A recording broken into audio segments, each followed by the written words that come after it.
खुशी, ओज और न जाने कितनी भावनाएं इस वक्त मेरे मस्तिष्क में उमड़ रही हैं।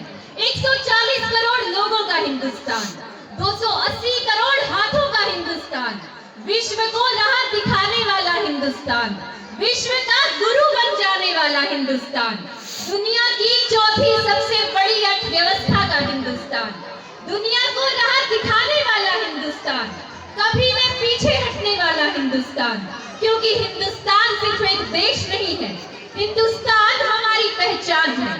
आप सभी को मेरा नमस्कार। मैं अनन्या आज के इस पावन अवसर पर आप सभी को अपना परिचय देना चाहती हूँ, आपका परिचय देना चाहती हूँ कि देखो हमारी ओर और पहचानो हमें, हम वही हैं जो बाण फेंक धरती से धारा निकाल दिया करते थे, हम वही हैं जो एक उंगली पर गोवर्धन उठा लिया करते थे, हम ही थे वो जो चक्रव्यूह में वापस लौटने की विद्या सीखे बगैर गए, और वो भी हम ही थे जिनके फेंके हुए पत्थर पानी पे तैर गए, हम ही है वो जिसने दुश्मनों के लिए संगीन बनाई और जब जीवन की सांस टूटने लगी तो वैक्सीन बनाई।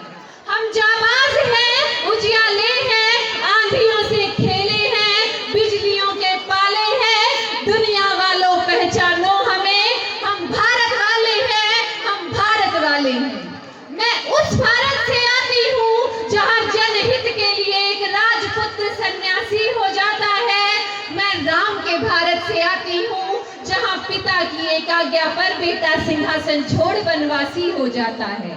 मैं उस भारत से आती हूँ जो स्त्री को उसके स्वाभिमान से पहचानता है, एक कुंवारी माँ को महासती कुंती के नाम से जानता है और 5 पतियों वाली द्रौपदी को देवी मानता है।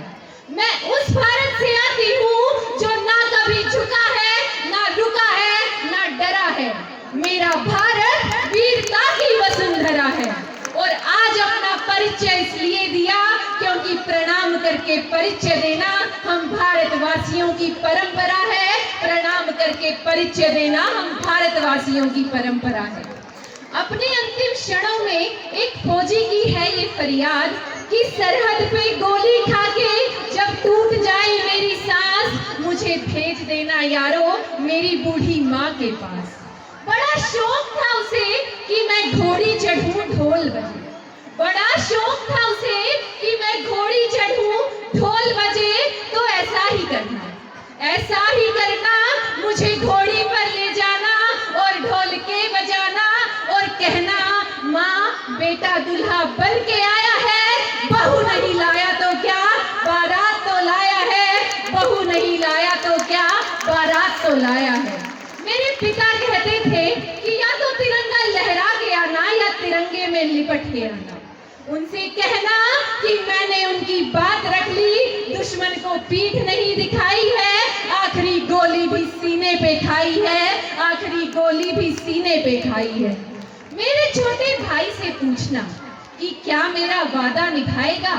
मैं सरहदों को बोल के आया हूँ कि एक बेटा जाएगा तो दूसरा आएगा, एक बेटा जाएगा तो दूसरा आएगा।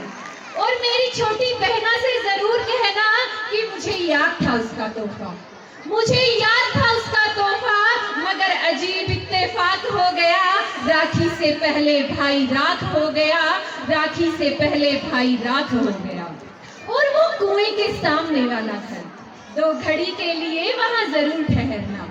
अरे वहीं तो रहती है वो जिसके साथ था जीना मरना, उससे कहना कि भारत माँ का साथ निभाने में उसका साथ छूट गया, एक वादे के लिए दूसरा वादा टूट गया, एक वादे के लिए दूसरा वादा टूट गया। बस एक आखिरी गुजारिश है मेरी सबसे, मेरी मौत का मातम न करना, मेरी मौत का मातम न करना। मैंने खुद ये शहादत पाई है, मैं जीता हूँ मरने के लिए, मेरा नाम सिपाही है, मेरा नाम सिपाही है। अपने अंतिम क्षणों में वो सिपाही अपने दुश्मन को आंख मिलाकर कहता है कि तेरी हैवानियत की है तो बस औकात इतनी, बहाकर बेगुनाहों का लहू इतराना आता है। गुरूरे बेखबर तुझे कौन समझाए, गुरूरे बेखबर तुझे कौन समझाए, सर झुक ही नहीं सकता जिसे कट जाना आता है, वो सर झुक ही नहीं सकता जिसे कट जाना आता है। धन्यवाद। जय